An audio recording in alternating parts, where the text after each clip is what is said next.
This week's parsha, you encounter two completely opposite reactions to ethics, to the confrontation of ethics and revelation. Okay? And what I mean by revelation is the statement of God. Okay, so God speaks. And at Stone, what happens is, or God speaks, says he's going to do something, and Avram questions. Avram's ethical perspective says, what's happening here? Kosh Baruch says he's going to check with Avram to do this. So it's an issue between the human ethical perspective and revelation. And the second story in this week's parsha is the Akedah, where you have another confrontation between the ethical perspective and revelation. Kosh Baruch says, go sacrifice your son, go kill your son. And Avram does not say, hey, wait a second, I thought murder was usher. Thank you. Is that okay? No, sir. Bloopers. I'm sorry. You're on camera. I'm a human being. Okay. Is it better now? It's gone. Yeah. Okay. Okay. So, thank you. Thank you. So the fact is that you have a confrontation between ethics and revelation, and it's very important to recognize that both these cases are beside each other. That in one case, Avram is invited by HaKadosh Baruch Hu to present the ethical questions. In the other case, Avram decides not to ask the ethical questions. And that is a confrontation of ethics and revelation. Now,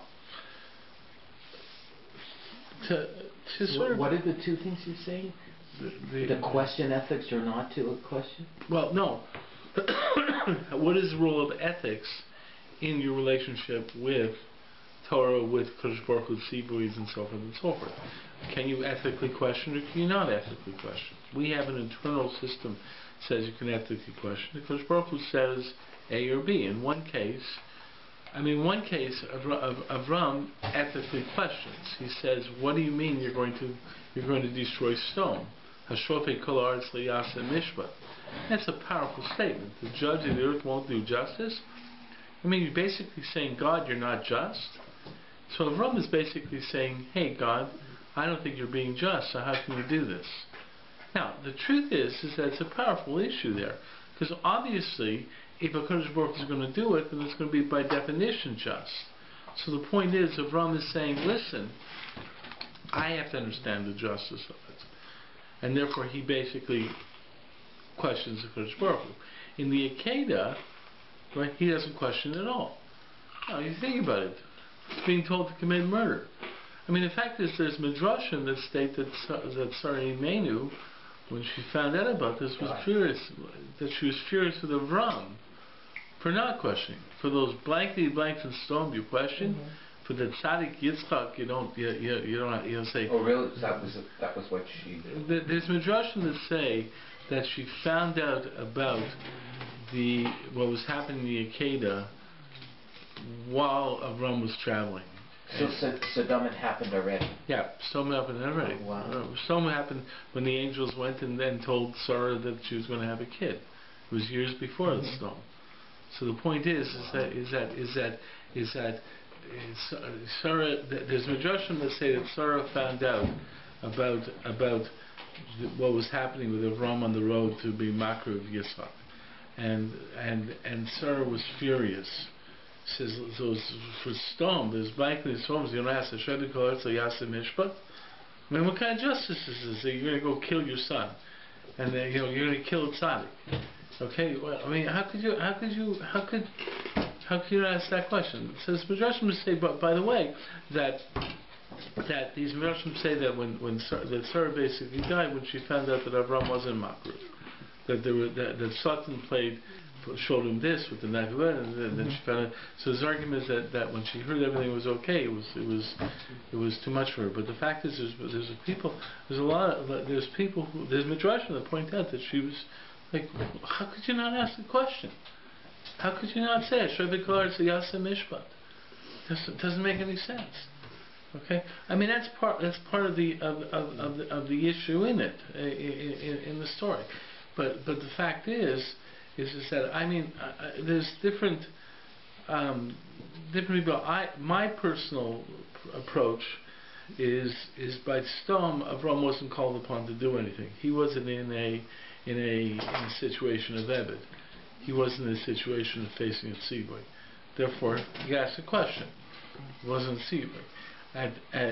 When he was facing the tzivui to be makar Yitzchak, I think he felt, listen, I'm in the position of being an Eved, so therefore I can't ask questions. Now there is people who basically argue, I think it's basically who say that afterwards, as soon as the whole story was over, Avram asked Kodesh Baruch Hu a question. He says, I don't get it. You said from Yitzchak will come my zera, then you told me to kill him. It was a contradiction. After the goat had appeared. After the what do you call it? The goat. After the whole thing appeared. And what happened is that he says, so Kodesh Baruch says, I never told you to go to kill him. I just told him to Aleu Sham Lo'olah. I never told you to be makruv. I said to Aleu Sham Lo'olah, put him on the mizbeach. So the fact is that putting him on the mizbeach was just simply, putting him on the mizbeach was simply. I never told you to be makruv. So that was the answer. I never told you to kill him, and therefore it could have worked out. Anyway, so that's a significant perspective, and I think Beis Levi says this is where we learn the necessity of halachic analysis. In other words, what happened is that we have to analyze halachically. In other words, the whole story was Avram was really shown that, listen, I never told you to be makruv, and this is what we do in our halachic analysis to determine what the Kodesh Baruch Hu was really telling us. Because Avram Avinu did it so Avram Avinu did it after the thing, because he felt that as an Eved you can't question, but we're taught, afterwards when he asked the question, out of knowledge of what's going on here, we see that Kodesh Baruch Hu says, look at what I actually told you. This is where we learn that we also have to ask questions. So Rabbi, I'm learning Nun Tes in Tehillim. Yeah. Which is about Shaul's pursuit of David into his house, and he asks us the whole first part of the kapitel is about David HaMelech asking, God, what are you doing with these guys? What do it's also the nations. They're acting like the bad nations. I didn't do anything wrong. Yeah, I mean we do question. Avram did not question with the Akedah because this is my pshat, because he was in a place of tzivos. He thought. What we learn from the fact that Avram asked right when it was over, and of course Baruch Hu answered him by saying, I didn't tell you to be makar, I just told you to put him on the mizbeach, Aleu Sham Lo'olah, tells us that what we learn from there is that we have to analyze halachic statements. So even in the world of tzivui, we have to analyze what Kodesh Baruch Hu is really telling us. Okay, so therefore we even, in other words, the concern is the I could take this back one step.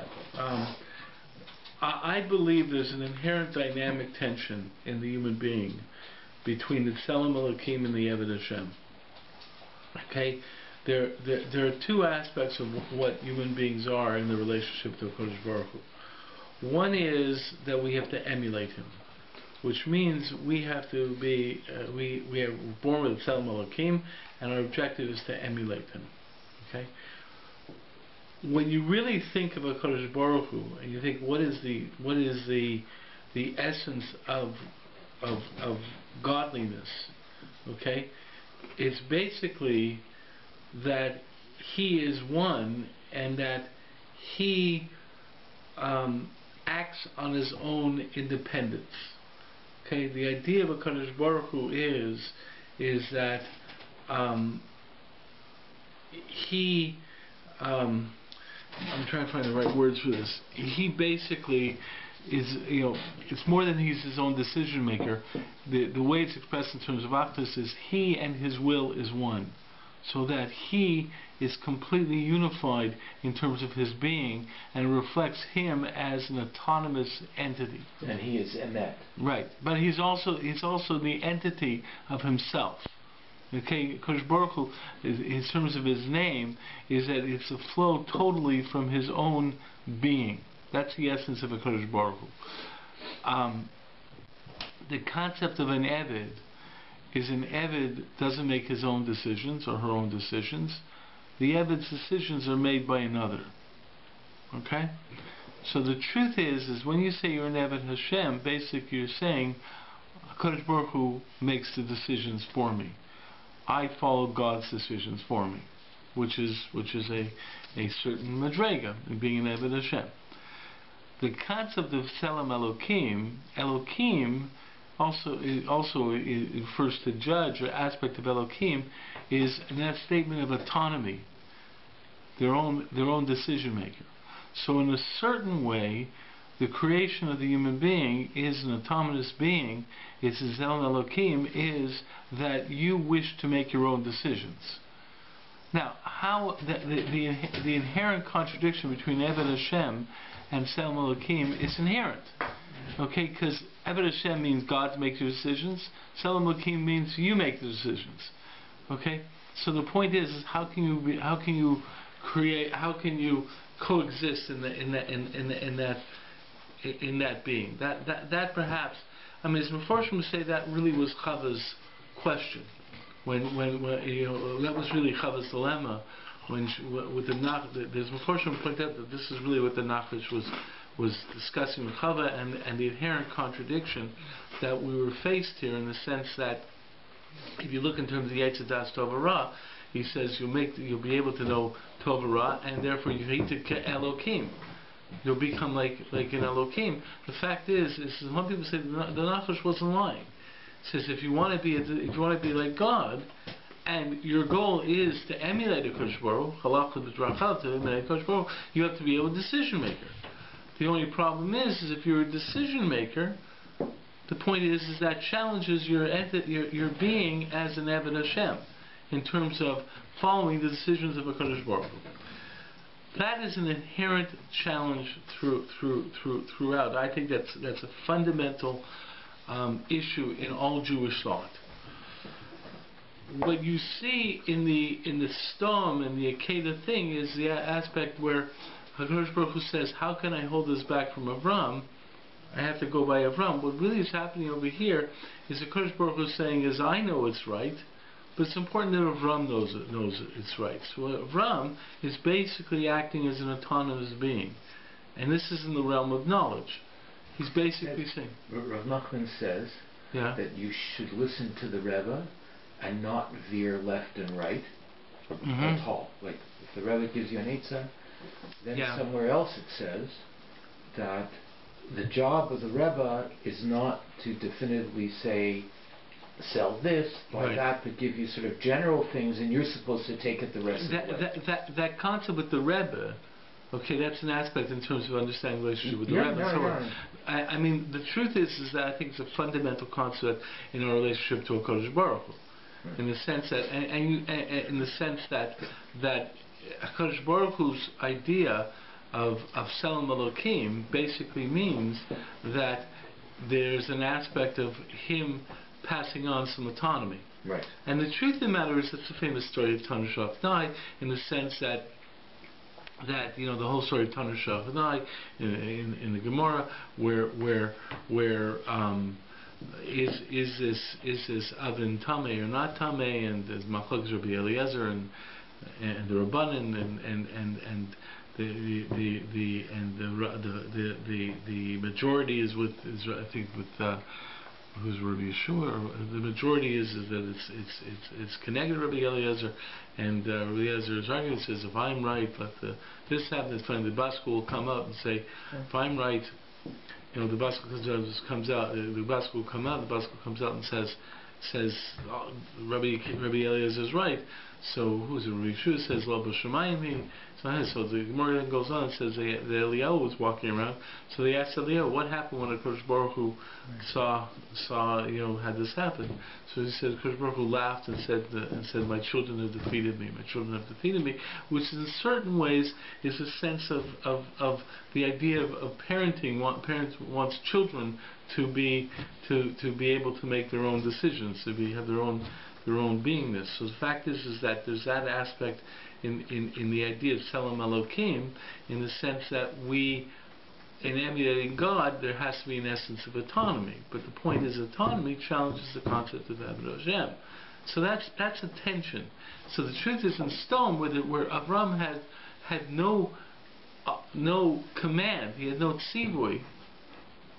All it was an aspect of knowledge. So there was no challenge for Avram in the Avodah Hashem thing. So Kodesh Baruch Hu says, listen, I want you to understand. So Avram went at it. And the way he went at it is, listen, I know you know it's justice. I don't know it's justice. So the fact is, you're telling me, for me to emulate you, I got to know it's justice. So that's the debate there. But it's all theoretical. It's all in knowledge. But when you get to the Akedah, Avram thought, listen, now I am in the realm of Eved. I'm told something to do. Therefore, I have to do what I understand. Okay, Kodesh Baruch Hu's in charge. And then what happens at the end, though, when it's all over, he says, "I have a big question. I don't understand what you're telling me to do. It's stir minei obey. It doesn't make any sense to me." So then he says it was inherently contradictory. So inherently, you were telling me, to kill him. On the other hand, you tell me from him will come all my progeny. I don't understand it. So Kodesh Baruch Hu gives an answer.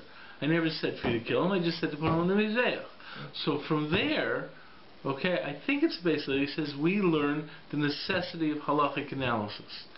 In other words, from that case, we see that we are commanded to analyze everything that is stated in halacha to see what a Kodesh Baruch Hu is really telling us. So when we talk about splitting hairs, it's not that's us getting around the fact that is exactly what a Kodesh Baruch Hu wants us to do. So the point, that's the whole Gemara. Right, exactly. It's fundamental, but that's the challenge against Judaism. The challenge against Pharisaic Judaism was that we split hairs. But the point is that Pharisaic Judaism is Torah Shabbat Peh. Judaism that includes Torah Shabbat Peh, and it basically says, but that's it, because we're supposed to analyze God. But the underlying aspect of it it really defines a certain value in autonomy. So if you speak in terms of people as they analyze halacha and so forth, in a certain way they're exercising their autonomy, in the sense that they're thinking it through and saying, this is what I think, this is what I'm working out, and that's what we saw in Rav Moshe. In the Hakdama of Rav Moshe, we basically said that a Kodesh Baruch Hu wants me to think it through. And that's why Kodesh Baruch Hu did not write it so clearly, because he wants me to think it through. That was the Hakdama. Okay, where he basically says that Kodesh Baruch Hu could have written halacha nice and simple so there wouldn't be any machlokas, but then people wouldn't be thinking it through and analyzing it. And that was obviously Kodesh Baruch Hu's objective. I'm taking it one step further to say because that's an aspect of the value of autonomy and thinking. Okay, so the point is that the balancing between Eved Hashem and Tselem Elokim is fundamentally to an understanding all we go through in terms of Torah analysis and Torah specifics. And in many ways, a lot of things tie into this that we were talking about. The fact is, though, is that the realm of ethics is perhaps a very, very sharp example of this. Because in the realm of ethics, we believe that we have an internal value system that tells us right and wrong. And what happens is that we find cases where there are statements of a Kadosh Baruch Hu in terms of what we call revelation, where a Kadosh Baruch Hu makes statements which seem to be contrary to our ethical perspective. Okay, so for example, the Akedah, Kadosh Baruch Hu says, "Go kill your son." From an ethical perspective, you can, it's like, it seems totally abhorrent, so totally remarkably problematic from an ethical perspective, and yet Okay, that's a tzivui. So the point is how do you deal with ethics? Therefore, the ethics is really gives a certain strength in the human being of an aspect of decision making. Then you face this aspect of revelation. Then it really comes out with ethics. So, Rav Nachman says that some questions shouldn't be answered. So should be answered? Should not be asked at all. Okay, sorry, right. Because there's no answer. Right, okay. Maybe this is an answer to what you're saying, is that, sure, ethical inquiry has its place, but like all tools, has its limits and its uses. There are areas of Amunah where you're limited if all you're doing is building your das, right, and you have to sort of step aside and go toward the mystery. But you need both. You need to build da'at and you need Amunah together. The fact is that on a certain level, there is a perception that in the end, there's a reconciliation. There was our ethical perspectives. When Avram says, does he really believe God's not just? No. He's basically saying, listen, I don't understand the justice, but obviously you do. So the question that Avram was trying to understand is a question of understanding.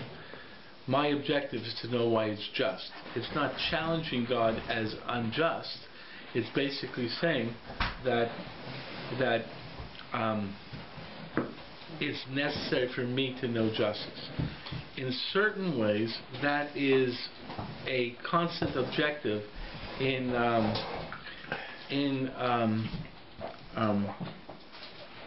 this type of halachic analysis. We're not trying to when we ask these questions, we're not trying to argue that the questions are that questions show God not to be just. It's basically showing that we don't understand why it's just. It's the same questions when you ask in terms of why bad things happen to good people and all these type of questions. Okay. The point is that there is always the question of how much should you question and how much effort you should put into the question. Right. There are certain individuals who face the question can't handle it. Okay, they just can't handle it, and that can lead to movements away from the emunah, the faith that HaKadosh Baruch Hu has an answer. But at the same point in time, our only ability to really understand God is by asking the questions. So it's an interesting issue in terms of balancing out when to ask the questions, when not to ask the questions. So that's why one needs a Rebbe to guide you so you don't make mistakes. You rely on your own. I'm not a rabbi, whatever. No, I'm not disagreeing with you. The fact is that there's guides in this level. Okay,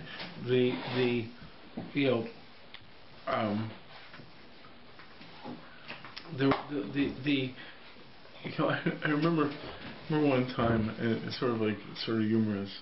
I remember hearing and this is not to be critical in any way. I remember hearing a Lubavitcher woman talking to someone and saying, in Hasidus we believe such and such and such and such.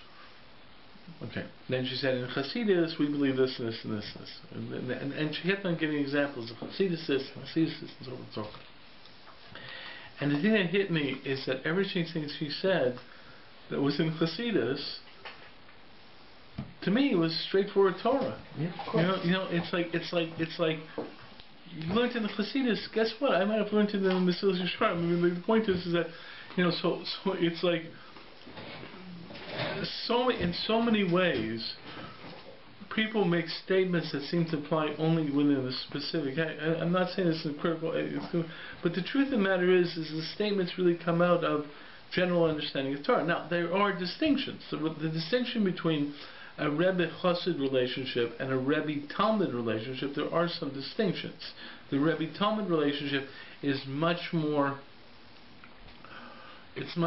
individualistic and and cognitive, I would say. Yes. Okay? The Rebbe Chassid relationship is, I'm not talking Yechidim, but it's much more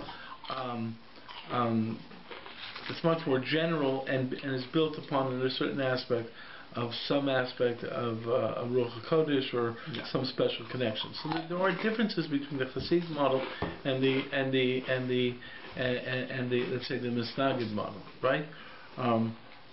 But the fact is, I wouldn't say totally the same. It's very similar. So the truth is that's why the reason you need a Rebbe or a Rebbe is because you need to have assistance in how you move forward and so on. And there's challenges between autonomy and authority. And the point is balancing out is part of the issue, and there's different answers in balancing out. The modern Orthodox's world of balancing between autonomy and authority is different than the balancing is found in the yeshiva world. But the point is but in terms of learning it, to understand that there's this tension that exists. Now, but I want to get back to this thing where ethics becomes really a very significant part of it, and it ties into what you're saying. Many years ago, when I was living in New York, I worked in had a part-time job in an afternoon Hebrew school. It was a Hebrew school that had like afternoon classes and Sunday morning, and on Sunday morning, two of the teachers in this Hebrew school was a couple who were at JTS, right, Jewish Theological Seminary, and and we would pick them up on Sunday morning at JTS and drive out to the Hebrew school and so forth. This the couple were basically, if you would see them, if you would spend Shabbos with them, if you would spend almost anything, were basically from, right? In so many ways, they totally observed halacha and so forth and so forth. And I started talking to them about why they were conservative, why they were in JTS. And what it came out to was something very, very clear, that basically, in almost any halachic issue where there wasn't an ethical challenge, in other words, you say something's kosher, something's not kosher, what's an issue for them? On Shabbos, this is mutter, this is not mutter. Okay, fine, you can't do this on Shabbos, okay, I won't do it. It wasn't a problem because they wanted to be shomer halachos. But what the issue was is when they encountered things which were ethically problematic. Okay, or what they felt was ethically problematic. So therefore, the issues where it really came out was issues where a lot of women's issues and stuff like that, where they basically had a perception from their own ethics, and they had a very hard time dealing with halacha, challenging those ethics. So what's going on with that? Why? Because both, like, well, one is obviously more of a spiritual, like, for believing in Shabbos and stuff, but like the ethical things, why, what goes on in one's mind that does that? Well, what went through their mind, what their mind is that they felt, what they felt is when there was an ethic from the halacha that challenged their own ethical perspective, that's when they started to move away from halacha. In other words, the perception of how women were treated. But you said they were accepting those still all. Yeah, because it was never a challenge to them, because because it didn't challenge their ethical perspective. In other words, but it's not based on ethical at all. Right, but that's why they didn't challenge. In other words, they can get what they're looking for in that observance of halacha, they can get without any challenges by simply following the halacha. So what do they prioritize in their life? Because as a religious Jew, you're taught, at least from my perspective, that religion first, ethics second, life second. Like you have two lives. So what happens is like this. I don't think they have that. That's where you get into the attempt to try and determine the theology of that system. where basically what comes about is that what causes them to challenge the system. In other words, they're Shomer Shabbos. They like being Shomer Shabbos. Maybe they don't like every detail about being Shomer Shabbos. Maybe, get a little bit upset. Oh no, I did this. Okay, I can't do anything about this now because it's Shabbos. Something. But that's an inconvenience. But it's observance of the system, right? So you do it. You know what I mean? It's an inconvenience. It doesn't make you start leaving the system. But when you start having ethical issues, and what they did is they basically were saying that when they start having ethical issues with halacha, that's when they started having all the arguments for the conservative methodology in halacha. In other words, saying that's where conservative. That's one of the motivations. Okay. Now the truth is, it's not really historical motivation, because the truth is, if you really see the development of the conservative movement, it really didn't develop through people having this type of personal ethical issues. But it came about in a certain way from other people having issues and feeling that we have to accommodate what other people are feeling. But at some point in time, in the more recent manifestation of the conservative movement, it became much more an aspect of we have issues. So that's just, is that stemming from just a person's human nature? Yeah, and their ethical perspective. And so you're saying a person has ethics, like you're saying, like non-Jews and stuff, that aren't raised with a system of ethics, they can come to a certain ethics. How a person develops ethical perspectives is a good question. But it comes from your world around you, comes from your upbringing. But you take a situation but we have to live with ethical issues. Like, for example, a guna is an ethical issue.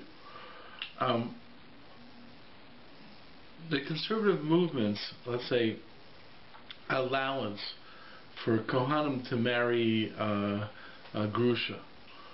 If you think that there's a tremendous value in love and in a loving relationship and so forth, affect or stop you.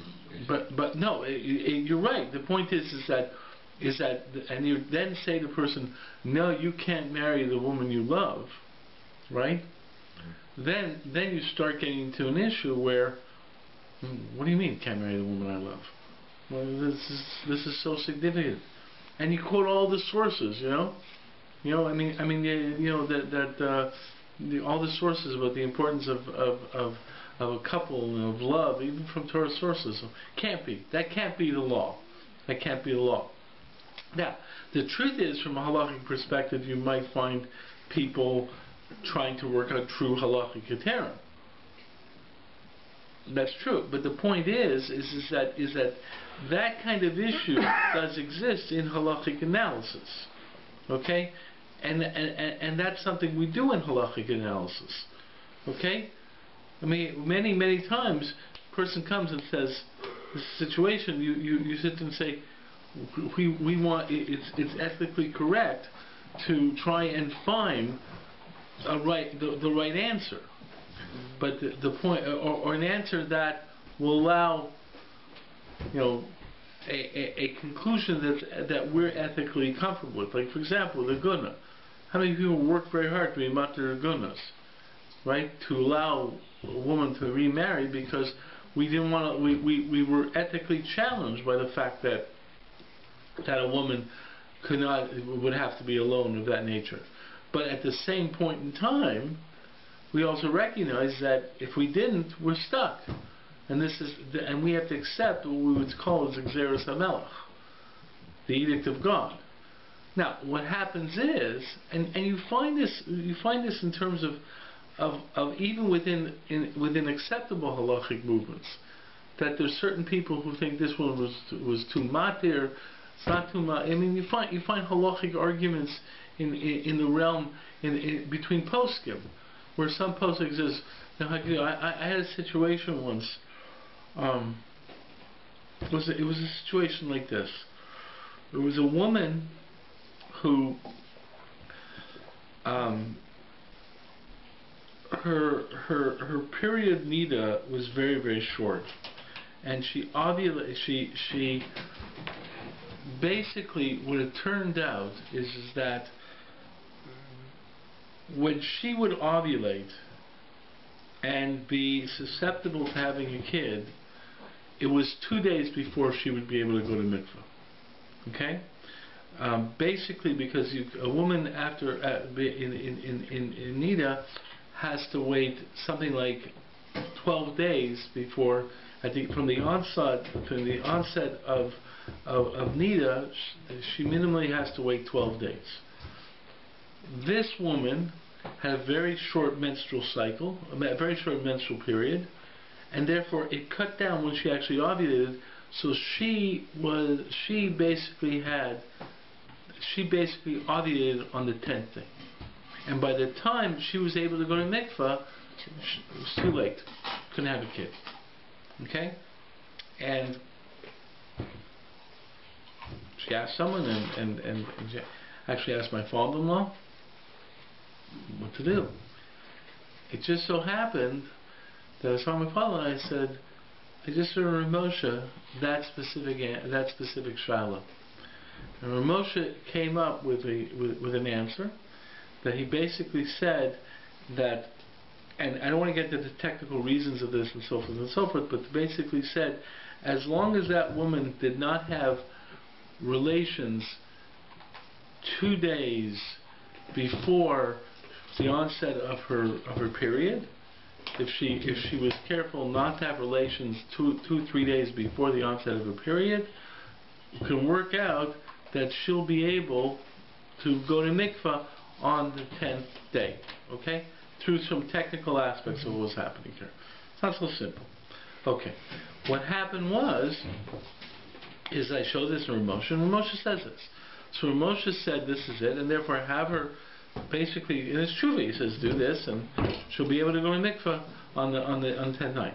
With observing, obviously she has to have what's called the 7 clean days and so forth, but it all happens.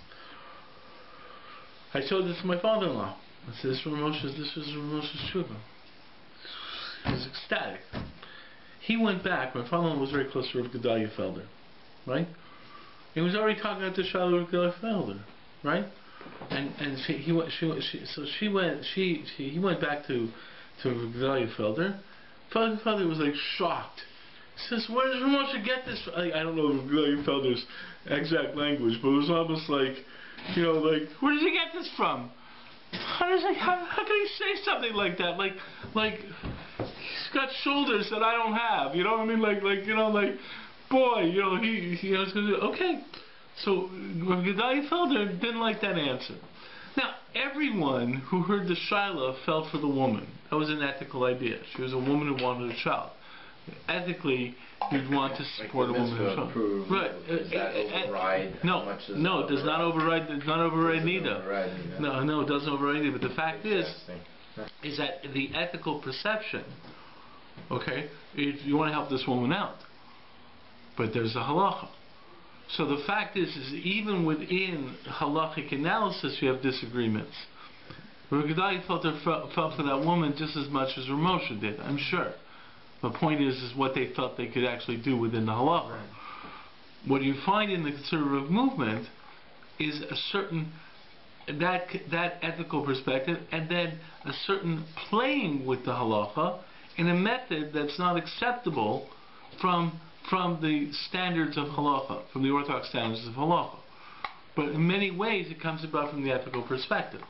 And what I found from this couple when we were talking about that is that what they're basically telling me, because I was asking about their life and so forth, most conservative Jews, for example, swordfish is quote unquote kosher for conservative Jews. What? Swordfish is conservative Jews. Because they Because have it's not- scales early on, and then Yeah. they lose their scales Right, as something the like that, right. fish matures. Right. So therefore they say that okay. The point is that you don't find most conservative Jews who are, and there are conservative Jews who buy the halacha pursuant to conservative Judaism. Okay, and there's conservative Jews. Not so much well, as their understanding of it, Right. and in many ways, if you see their behavior on Shabbos or something like that, you see them as a frum person. Mm-hmm.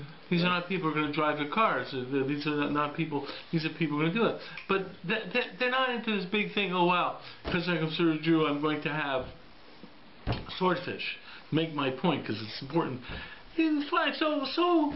That's not the issue for them. But their issue comes down to some ethics. When they get in a confrontation over ethical issues, that's where you have this confrontation over ethical issues, and and in that confrontation, the point is that's where they push the envelope. Now, the reason they push the envelope is because of their understanding of halacha, and therefore, where they deviate in halachic theory is oftentimes because they were motivated to deviate because of their ethical concerns. In other words, and that's something that I don't want to that's something that happens in the sense that they have a problem living with the ethical dilemma. And the truth is that in the Orthodox world, we often ignore the ethical dilemma. We often ignore it. I remember when I was in university, I went to a Shabbaton, and the Shabbaton basically followed halacha in terms of davening and so forth and so forth. Basically, when you had these Shabbatons, you basically always acquiesce to the orthodoxy in order to make everyone welcome. Or you might have two minyanim. You might say there's the Orthodox, but other people can go over there. But basically that. But I think that this one was basically one minyan. And I remember seeing this girl going over to one of the people in charge, one of the firm people in charge, and she was crying about the mechitza. She was really crying about it. Okay, she found it extremely uncomfortable, very, very negative experience, and so forth and so forth. And I was watching her, and she wasn't doing this publicly. She wasn't doing this as a show. She was expressing her feelings. And the fact is, I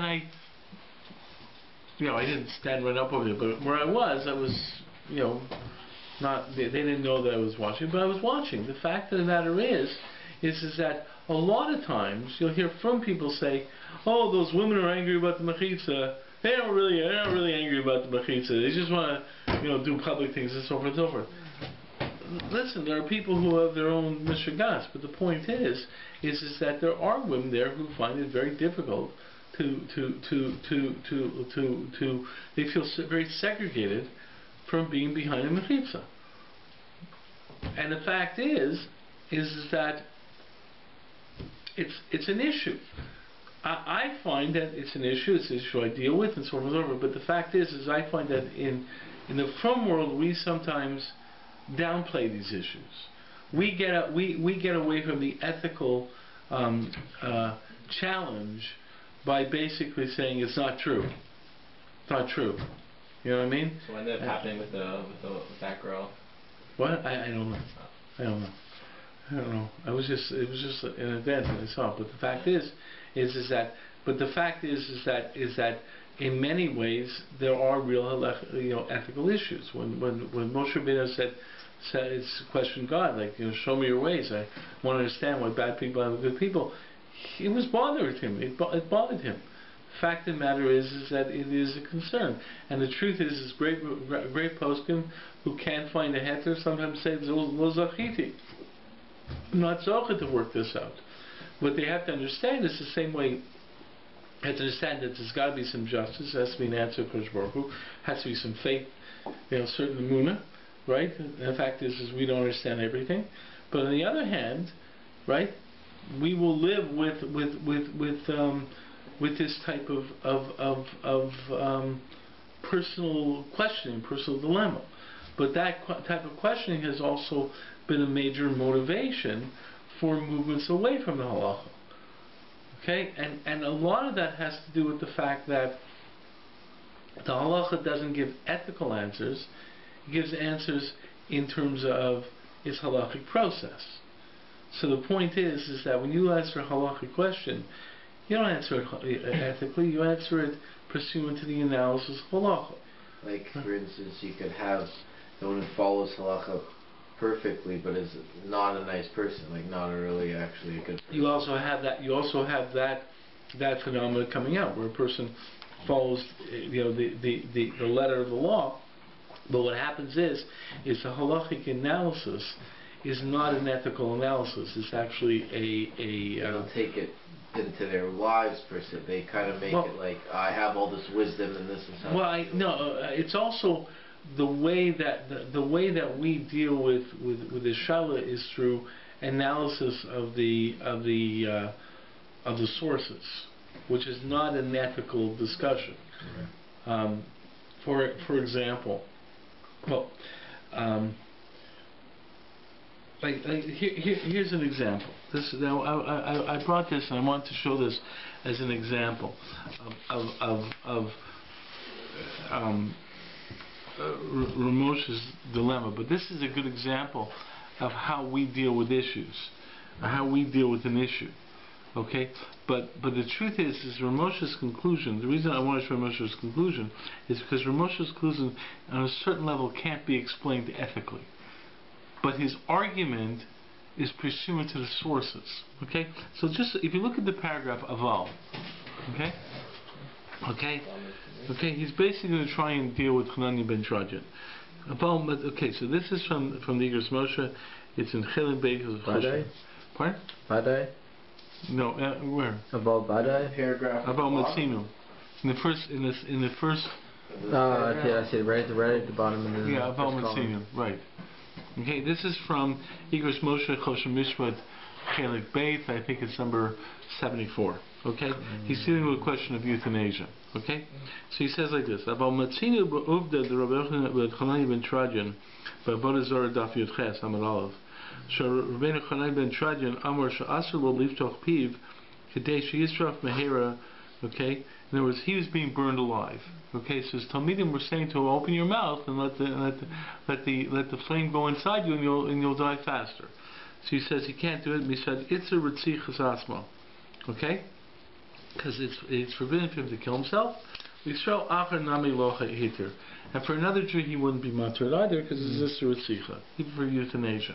Okay, even just in terms of minutes, in terms of even in pain. Suffering, causing yourself. So he's saying, Pashup Pshat, Hanani ben Trajan says it's also to do that. Now, the truth is, if you look at that sugya, there are certain people who say Hanani ben Trajan was a midas chasidus. Okay, the Hanani ben Trajan's statement about. So how does that affect it? Well. So why did he do it? Because he thought there was a.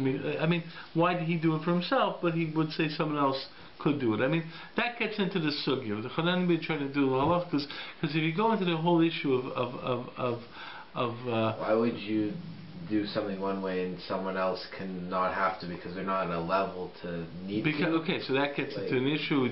I mean, those get into issue. What makes someone act with the midas chasidus, and when it's appropriate to act that way, and when it's not appropriate to act that way, it gets in, that gets into a whole sugya in its own right. I mean, the fact is that the issue itself. It's like it's hard to take anything and just deal with it in a vacuum. Okay, what I'm saying is the Hanani ben Trajan is constantly quoted as an example that killing someone because they're in pain, okay, is still an issue of murder. Okay, it's a classic, and that's generally the halacha. I'm telling you that as often as found, there's always different shitas and so forth. Let's say but we know with like a little insect creature, if it's suffering, you're allowed to kill it, no? Yeah, that's animals. On Shabbos. Yeah, but animals are also allowed to. Animals you're allowed to put them out of their suffering. Yeah, put them out of suffering. But with a person, it's different. So basically, from having been tried to see, we learn you can't do that. Okay? Okay. I'm just trying to tell you it's not so simple. The truth of the matter is, you see, by Shalom Melech, that he told the guy it was okay to kill him because he was in a painful situation. Okay, so the point is, it's not so simple. The fact is this is simply brought down. We're just going to do this in a simple way here. That the Ramosh is saying, classic halachic understanding. That's what he brought down. Shulchan Aruch. Basically, Chanan ben Teradyon says is that he could not shorten his life because that would be murder, and it's also for him and also for another Jew. Because it was mutter for another Jew, mutter to him. Okay, but and it doesn't say that his hands were tied. Now, what he's talking about here is what then goes on in the story is that the executioner sees Hanani ben Teradyon is overtaken by this Roman executioner and says, listen, what they did with Hanani ben Teradyon, they put sponges around his torso to prolong his agony. He says, if I remove the sponges, okay, and I fan the flame, in other words, I make you die faster, okay, will you promise me Olam Haba? That's what he says. Okay? So he says, Ramosh is saying we see no argument Hanani ben Teradyon couldn't have taken off the sponges himself. Okay, fine. Okay. But he says, and he says when the executioner says I'm going to do it, he says, okay, you can do it. And he says, I'll guarantee you Olam Haba. To do what? For the execution, to hasten the death, to take off the sponges and to fan the flame. They put the sponges around him with a fill of water in order to prolong the agony. Okay, so that because the flame would be, in other words, the flame would not go up and actually, kill him faster by setting fire to his body. So he's basically being tortured from his legs and so forth. So he says, Lo shayach haya shahaya yira miklas nori hasagiri the lo shayach shiasol yoser benakol behu atzma. And he couldn't say Hanani ben Teradyon was afraid of the executioner. That's why he said, okay, you can do it, because the executioner couldn't do anything worse. Lo shayach sheyan yoser. He says the execution couldn't have done any worse. So Hanani ben Teradyon, he's saying, listen, he answered the guy honestly. There's nothing this guy could have done to make it worse. But he himself says, he's saying, we learn from him that he can do anything to execute to hasten his.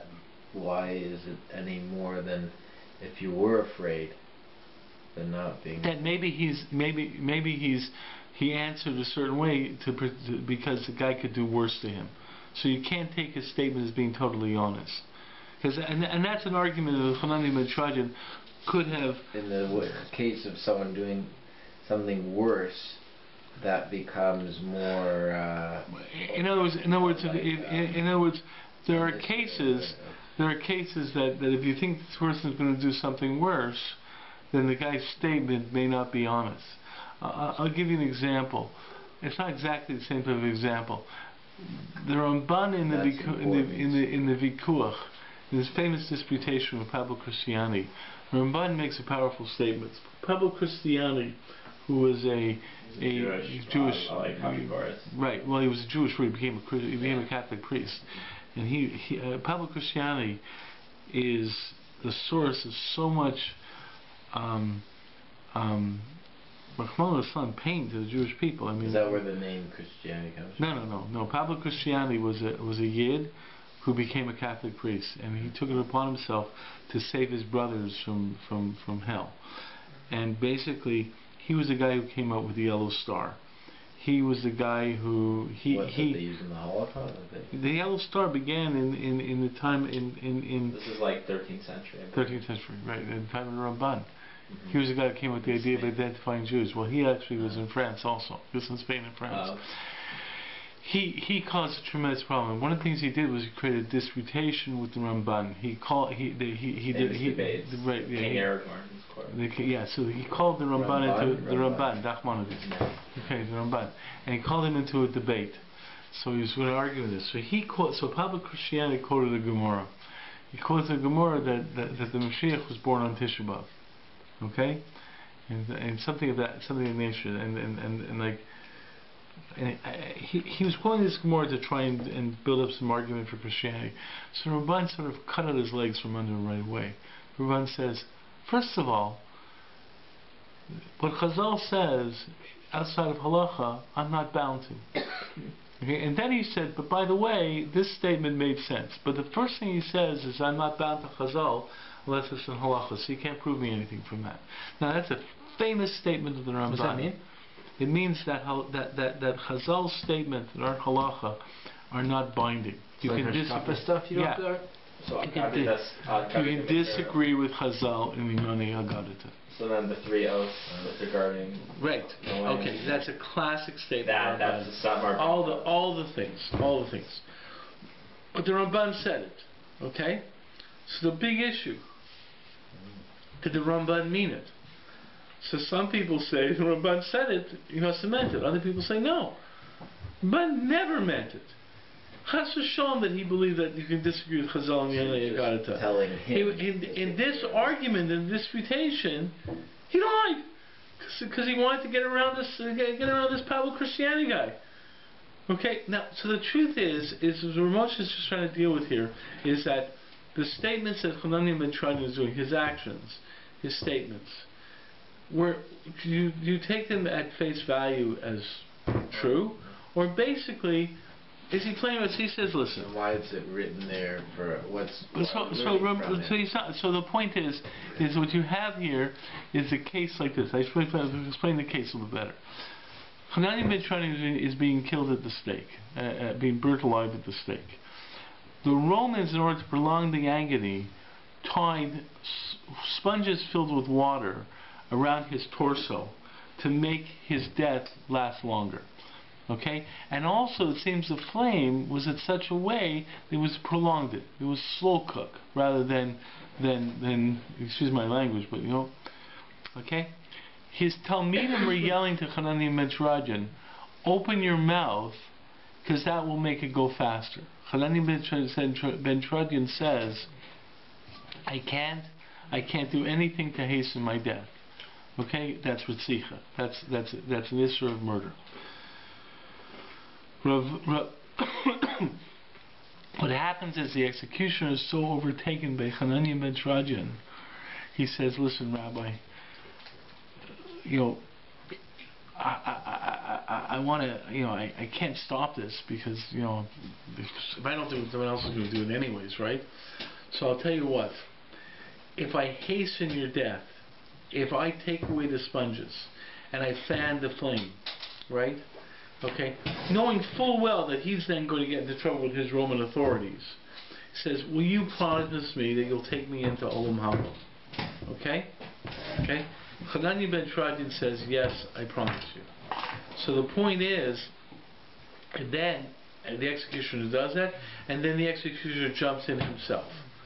So you know, he was dead anyways for not listening to his matters. If someone else does it, it's okay, but yourself on yourself. No. So Ramosha opens up by saying, Hananiah ben Tradyon couldn't do it because it was a Yid. He couldn't do it, another Jew couldn't do it. Okay? He says because it's also for another Jew, be also for him. In other words, it's one Isser Ritzicha. Okay? So the point is, okay, now, so he told the executioner he could do it. So that leads into a whole bunch of thinking. You tell, maybe he was telling the executioner to do it. Maybe it's okay to tell the executioner to do an Avera. Maybe it's okay to tell the executioner to do it. Cause people do that on Shabbos, they can get it on. But no, the non-Jew is not usher. Don't forget, Ritzicha is usher for a non-Jew as well. Right? So he says a non-Jew can't commit murder either. Also, it's under the Noachide code. So he says there was a reason that Hananiah ben Tradyon could have lied to the executioner. So he's basically saying there would be no reason for Hananiah ben Tradyon to lie to this executioner. Okay? Kedei sheyeh mishum zman yoser b'yisurim gedom shel shreivus gufa. I want to get to it. In other words, he's basically saying that what it comes down to is it was usher for Hananiah ben Tradyon to do anything to hasten his death, but he told the executioner it was okay for him to do something to hasten his death. Even to open his mouth, since his mouth was closed, he could not open it. Okay. And the way he permitted the executioner to fan the flame and to remove the things, to remove the sponges. He also said, I don't promise you Olam Haba for doing this. Okay? Okay? Now, and then it says, so now he says, after. Maybe you could argue Hanan tried, wasn't concerned about telling the executioner that he's going to, the executioner be violating Noah Chai law. Maybe he wasn't concerned about that. But he says, maybe he said, listen, it's really awesome for him to do it, but I can lie to him. I can tell him it's okay. And I can promise him Olam Haba. Okay? And he himself makes an avera still. So he's saying maybe you want to argue there was mutter for him lifnei iver, because lifnei iver also applies to Noah Chai law. You can't assist the Noah Chai. You can't in doing so. So a Noah Chai violating Noah Chai law. If there's an Abram and a Chai, you can't go over to a non-Jew and say you can eat it. That's it for lifnei iver. True, rock love. Okay, but maybe you're going to say that because of because of Chalani ben Tran's Yisurim and the problems like that, maybe he was mutter to that. Shvil Yisurim, she's not so mavas. Well, you have a Maisa, and he wouldn't be with Maisa because he's only with language, right? So Ramesh is basically saying you're going to give that argument. Okay, says maybe you're going to give that argument. Okay, that's one argument. So he says that's a possible argument. Okay, that's one argument. Maybe you think it's not lifnei iver to tell a Noahide to violate his law in a situation where you're in such yisurim. So that's one possibility. He says, okay, is that going to be your answer? Okay, the problem is with that answer is you also problem Olam Haba. The problem is something a little bit different. The problem is the Gemara goes on and the Baskal came out. And when this occurred and said that Hanani ben Shiradian and the executioner are both Kohen Olam Haba. And I believe Rabbi Yochanan then says there's some people who take their whole lives to be Kohen Olam Haba, and then there's some people who are Kohen Olam Haba with Rag Echad. So it's not just the fact that Hanani ben Shiradian promised it, it's the fact that the executioner gets Olam Haba. But isn't he a non-Jew, so how would he be able to get the same level on whatever, because I don't know if, I'm not saying get the same level of Chaim ben Trani. What did he see in there then that it became acceptable? So to say. Right. In other words, what happens is that the executioner is Kohen Olam Haba. So Hanani ben Trani says it's usher to commit euthanasia even in great pain. But he says the executioner, you can do it. So the big question is, why is it mutter to the executioner? Any ideas? So he says, so that's why I'm going to what? What? He didn't end up actually lying to him because he didn't. Because then they would. So how was it mutter? So how was it mutter? So how was it mutter to the executioner? Is it tshuva? What? Is it tshuva? No, what tshuva? What tshuva is? What tshuva is it? The guy's doing an avera. He's killing Chalani ben Shiradian. He's fanning the flame. Any ideas? He's going to die anyway. Right. Who? So why could Hanani ben Shiradian do it himself? That I don't have an answer to, but okay. So isn't it a matter of prolonging the dying process as opposed? Well, the fact of the matter is I'll give you another answer, and Rosh is not going to present this answer. Is the executioner the one who started the process? So I saw one person say the executioner was different, since he was the one who started the process of Ritzicha. Right? The fact that he hurried up his own process is not a problem. So he did tshuva. In other words, he started the process. He did tshuva on the fact that he started the process. But at this point in time, since it's still his act of Ritzicha, he could make it faster. That's one answer I saw. Okay, the execution was a different category. Okay, that's one answer. Any other answers? He showed compassion. Absolutely, but it's still usher. If a Jew would have done it, it would still be usher. So one answer is because he's the one who actually, it's not the fact, he's actually the one who started the process. Okay. Any other answers? Okay. So let's look at the other answer. Okay? This answer is the answer that makes, that presents an ethical, a real ethical question. Okay? It says like this. And that, you have to try and explain to me how you can explain this ethically. Okay? V'gam efsher sheben Noach enu aser b'ritzicha shehi l'tovas hanirzach. Maybe a Noachide is not prohibited in committing euthanasia. B'shani b'zeh ha'isr, and the isr for the Noachide is different than the isr for a Jew. The Yisrael, why? Me'a isr l'ben Noach. V'olai ika mashmas l'zeh miloshen ha'isr. And you actually get this from the language of the Pesukim.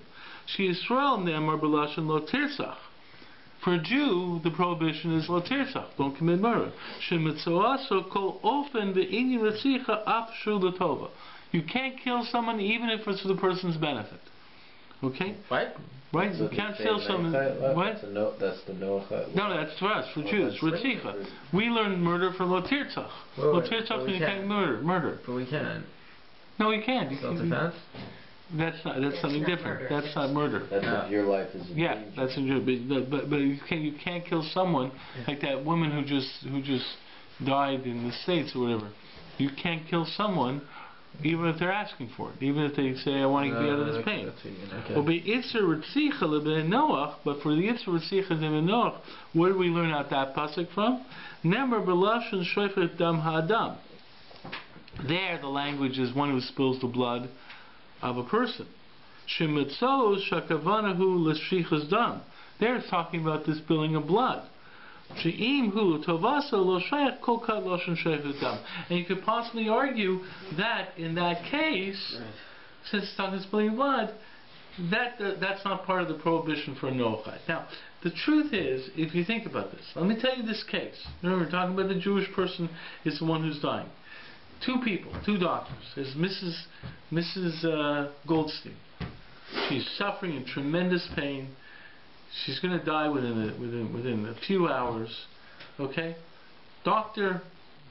Dr. Cohn goes over to Dr. Smith. Dr. Cohn says, "Listen, Dr. Smith, I'm a Jew. If I go and pull the plug on Mrs. Goldstein, it's in this Ritzicha, it's a big error for me. But you, Dr. Smith, you're not Jewish, okay?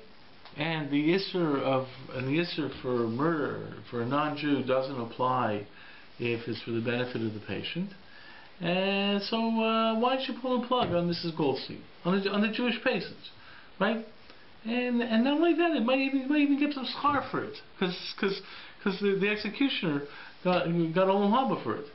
Now, if you ever heard this argument, if this was ever prevented at an ethical discussion in euthanasia, people would be rolling their eyes. What's the difference between who pulls the plug? A Jew can't pull the plug. It's murder. It's you better than me, basically. Or even why should this act be? Why should this act be totally wrong for a Jew to do, and possibly beneficial or good for a non-Jew to do? Right. Okay. Now, if you think about this, for Moshe, that's an ethical dilemma. Moshe doesn't deal with that ethical issue. He deals with the issue of the psukim. He says, and possibly, because this pasuk lo tirtzach and this pasuk shechut dam, hadam. So the point is that that's really an aspect of revelational law. What we call revelational law and halacha. What happens halachically is you're analyzing psukim and sources and so forth and so forth. In that analysis, you're not necessarily dealing with the ethical issues. Now that can lead to individuals losing sight of the ethical issues. And that leads to people making decisions and not really understanding the underlying ethics. And that's where you get situations where people argue this way, underlying ethic here? So the question is, so here it's a real issue. So the truth is Ramosha, that's really true, and the Ramosha is basically dealing with this in terms of what I think to be is in terms of the ethical dilemma. You know, Ramosha is basically saying, you know something, it's a real ethical dilemma. For some reason, the Jew should not be involved in this act, but the non-Jew can be, in order to maintain whatever you need in terms of the status of being Jewish. In other words, sometimes it's the same way as, let's say, So wouldn't they? a Kohen. Let me give you an example. It's the same way as a Kohen not marrying certain women. Right. It's not because the marriage of that certain woman is wrong. You know, Yeshua. But it's not even that. Like Yeshua married Rachav. What about Rachav was a woman who hid the spies, right? The spies. Rachav basically, the simple shot is she was a prostitute. She's one of the most beautiful women Right. ever lived. And Yeshua married her, and she was basically the simple shot is she was a prostitute. Okay. Now it would be totally awesome for a Kohen to marry her, but Yeshua married her. Because there's nothing, because it's not inherently wrong. There was something in terms of because there's something we want to do in protecting the status of the Kohen, but it doesn't necessarily mean it applies to other individuals. Hold on a second. What about the idea of if you're a Gioras, Yeah. and your brothers and the brother also was Megayer, they can't marry each other because That's a Drabanan. that's a Drabanan because they want to say that you don't go down to Ruchnius, you know. So wouldn't that same idea apply? No, not in this case. That's my point. Is that in other words, when you make distinctions between Jews and non-Jews, it's not the idea. Is that there's in other words, I'm trying to compare that distinction to the Kahuna and Yeshua. It's not necessarily saying that one's better than the other. It's basically saying that there's a different task, right. and the task of being Jewish necessitates that you not be involved in murder whatsoever. The task of but on the other hand, Ramosha also can even postulate the theory that a non-Jew may be able to commit euthanasia because he can understand why you'd want to do it, the sensitivity, the compassion. So that type of tension something comes up. But the truth is that the tension of ethics purely affect or more of an effect for non-Jew. No, I'm not saying that. I'm saying that it's something we have to deal with. Right. What I'm saying with this is that the issues you're talking about of us understanding the ethical concerns and so forth, that's something we have to deal with. What I wanted to point out, though, is the way that Ramosha deals with it is he doesn't deal with the ethics issue. Okay, that's not the halachic issue. He wants to throw out this theory and say, I can possibly give you an argument from sources. And that's something that happens when people talk halachically. You talk this pasuk, that pasuk, so forth and so forth. You don't necessarily talk halachically. I remember I was once learning Hilchos Avelos with my son. Okay, and we're doing a whole sugya of Avelos and so forth, with the wars of Moed Cut and stuff like that. And my wife spoke to my son and said, I know how you can do it. It must be very, very sad. And my son and I were like, not really, because the truth is, when you're learning Hilchos Avelos, you're not thinking of the emotions and ethics. You're learning halacha. You're learning and you're dealing with sources, and so it's very academic. It's very scientific. The fact is that's the nature of halacha. Ramosha here deals with this issue and comes up with a ethical solution which is mind-boggling. That euthanasia performed by a non-Jew may be mutter, and euthanasia performed by a Jew is asur. Okay, and this euthanasia performed by a non-Jew may even get schar for it. Yeah. Okay, it's and his concern is, he says, I'm going to give you a pasuk argument. And leaves the ethical argument. Now, I'm sure that if he's going to work this out, he's going to work this out his own idea. That's why I threw out this case over there, that there could be arguments about this. And the very fact he throws out this ethical idea, this possibility, shows his sensitivity to where euthanasia is a concept of compassion. So the point is that you're dealing with a very complex perspective. But the fact is, it really shows something about the way we work out things. The way we work out things is not ethically. We work out things through halachic analysis. In laws like kashrus and stuff like that, so the conclusion is you can't eat this thing, so you don't eat it. Okay, fine. Well, I used to really like that chocolate bar. Now I can't eat it anymore. Okay, fine. It's too bad. But it doesn't you know, it's not going to drive you crazy, whatever it is. And what I'm saying is that even conservative individuals who want to follow halacha, who want to have that certain commitment to Jewish law, they'll do that. But when it gets to ethical issues, the fact is you see a variety of other issues. One of the issues, what you're pointing out, is that if the halachic Jew loses sight of the ethics and only considers the psukim and so forth, he can then start following halacha very clear cut, but misses out on the ethical issue. And that's a problem. And the fact of the matter is that's a call that we are supposed to develop that type of sensitivity as well. But on the other hand, when you're analyzing, even when I talked about before with Avram Avinu, what we learn from it is to analyze the words of God. Okay, analyze and so forth and so forth. But the point is that's halacha. And revelational ethic, or the revelational statements, we're called upon to analyze them. But the fact of the matter is that when they're making statements that are of an ethical nature, the way it calls upon it to analyze is halachically. And then some people just stop there. Okay, other people don't go beyond. Other people. What you have when you see the conservative movement, or even more in terms of reform, is basically they're so bothered by the fact that it's an ethical dilemma that they'll just drop, and then they'll give arguments why they don't believe in halacha, and that's part of the issue. But this is part of the issue. But the fact is that we have in our analysis two systems.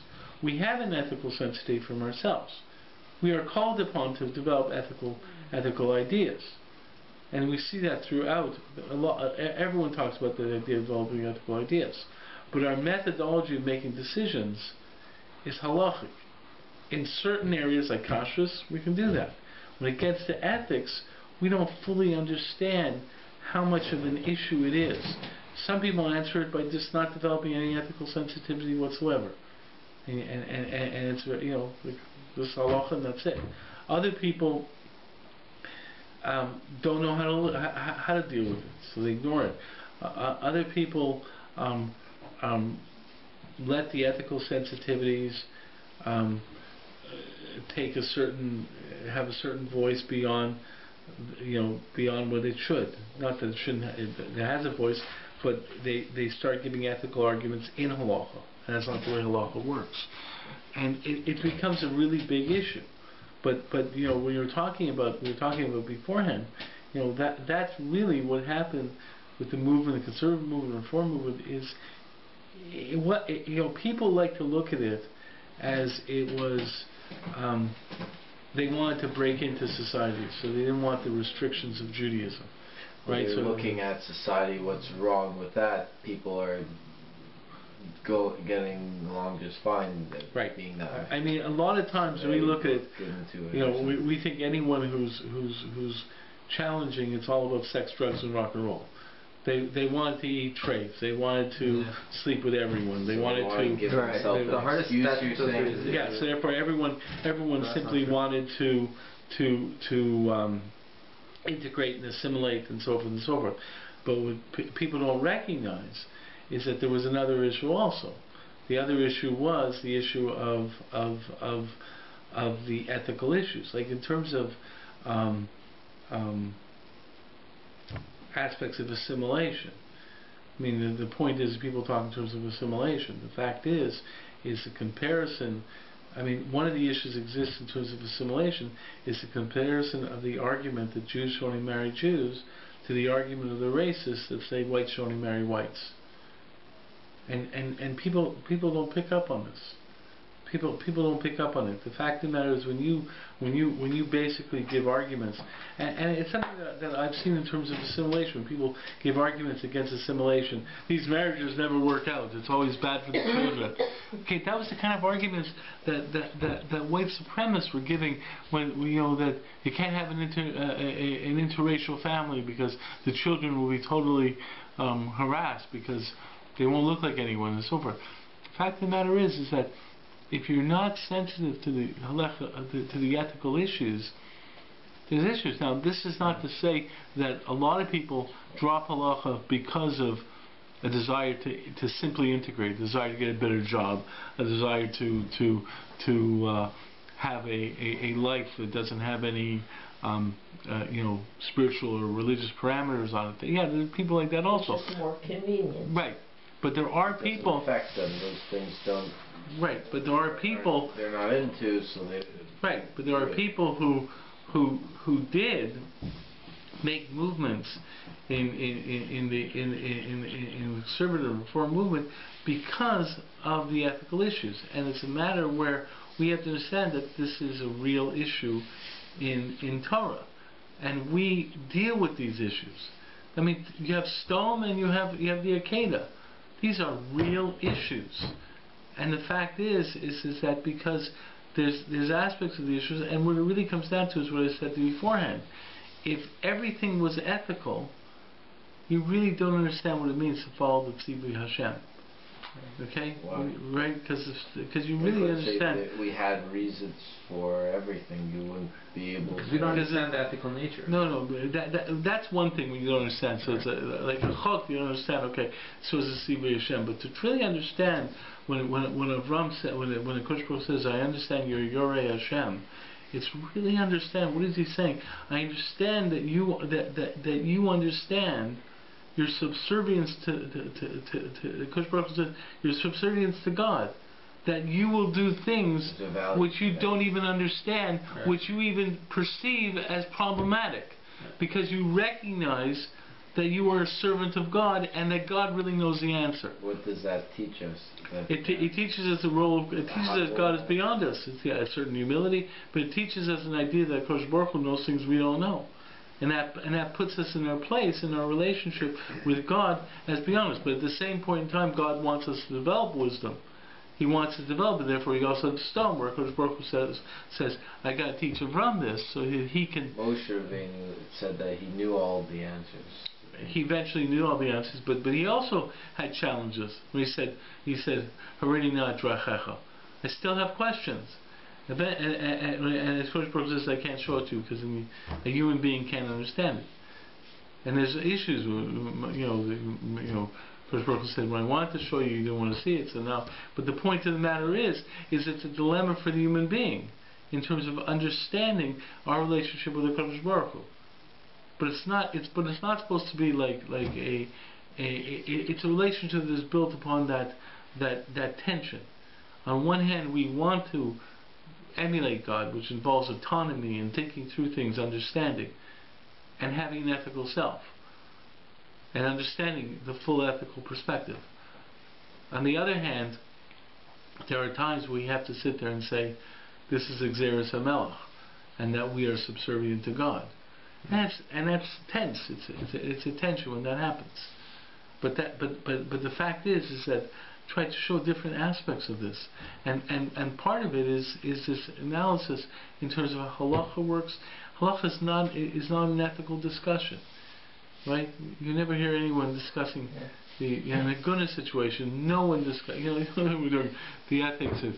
It's a really good idea for this woman not to stay married, and so it's you got to figure out. Halachic arguments and so forth. It's like, and halachic arguments it's a different category of arguments. Right. And one of the problems is people who are only tied into those arguments don't develop any sensitivity to ethics. That is a problem.